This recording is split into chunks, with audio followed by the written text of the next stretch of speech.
Assalamualaikum warahmatullahi wabarakatuh. Salam dan bahagia.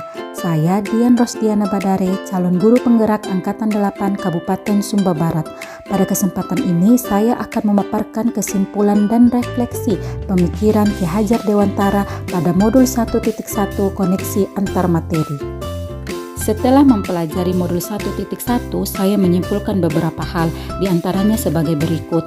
Yang pertama, tujuan pendidikan menurut Ki Hajar Dewantara adalah menuntun segala kodrat yang ada pada anak-anak agar mereka dapat mencapai keselamatan dan kebahagiaan yang setinggi-tingginya, baik sebagai manusia maupun sebagai anggota masyarakat.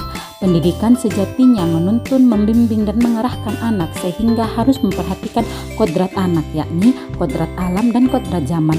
Kodrat alam adalah keadaan yang karena sifat dan bentuk lingkungan di mana mereka berada. Sedangkan kodrat zaman berbicara era yang dijalani anak, sehingga pendidikan di masanya menekankan pada kemampuan peserta didik yang memiliki keterampilan sesuai zamannya. Berikutnya mengenai pendidikan yang menghamba kepada anak dengan memberikan pelayanan setulus hati dengan menerapkan semboyan ingar sosung tulodo, artinya di depan menjadi teladan, imat dia mangun karsa, artinya di tengah membangun motivasi, dan tuturi handayani, artinya di belakang memberi dorongan. Dan yang terpenting adalah pendidikan tidak boleh melupakan nilai luhur dan budaya. Kemudian, pendidikan yang menuntun adalah pendidikan yang memfasilitasi dan melayani setiap siswa yang diharapkan dapat menebalkan budi pekerti yang baik dari setiap siswa. Pendidikan budi pekerti menjadi satu bagian tak terpisahkan dari pendidikan dan pengajaran. Pendidikan budi pekerti merupakan perpaduan antara cipta dan karsa yang menghasilkan karya. Berikutnya saya akan merefleksi diri saya melalui 3 pertanyaan berikut. Yang pertama, apa yang Anda percaya tentang murid dan pembelajaran di kelas sebelum Anda mempelajari modul 1.1?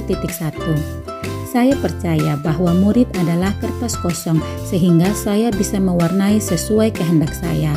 Yang kedua, proses pembelajaran berpusat pada guru, di mana peran saya sebagai guru harus lebih dominan dibandingkan murid. Dengan kata lain, murid hanyalah objek dalam proses pembelajaran.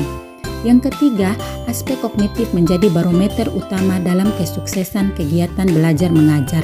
Apabila murid tidak mengerti tentang materi atau tugas yang diberikan atau tidak sesuai dengan materi yang dijelaskan, maka saya menganggap diri saya dan murid gagal dalam pencapaian materi.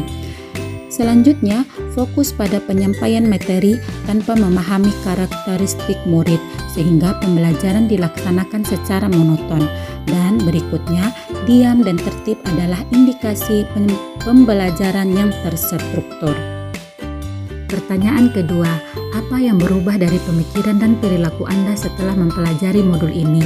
Pemikiran dan perilaku yang saya ubah setelah mempelajari modul ini antara lain, yang pertama, mengajar murid dengan memperhatikan kodrat alam dan kodrat zaman.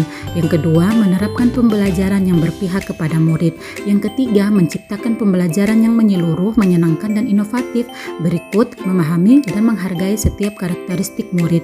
Kemudian, memberikan motivasi kepada murid dengan banyak memberikan pertanyaan pemantik yang dapat menstimulus belajar murid. Pertanyaan ketiga, apa yang dapat segera Anda terapkan lebih baik agar kelas Anda mencerminkan pemikiran Ki Hajar Dewantara? Hal yang saya terapkan adalah yang pertama, merancang pembelajaran yang menyenangkan dan berpihak kepada murid. Yang kedua, menerapkan pembelajaran yang berpusat pada murid. Yang ketiga, mengidentifikasi karakter murid dan potensi yang mereka miliki. Dan yang keempat, menjadi guru yang menuntun bukan menuntut. Demikianlah pemaparan saya tentang kesimpulan dan refleksi pemikiran Ki Hajar Dewantara pada modul 1.1 koneksi antar materi. Terus tergerak, bergerak, dan menggerakkan. Salam dan bahagia. Wassalamualaikum warahmatullahi wabarakatuh.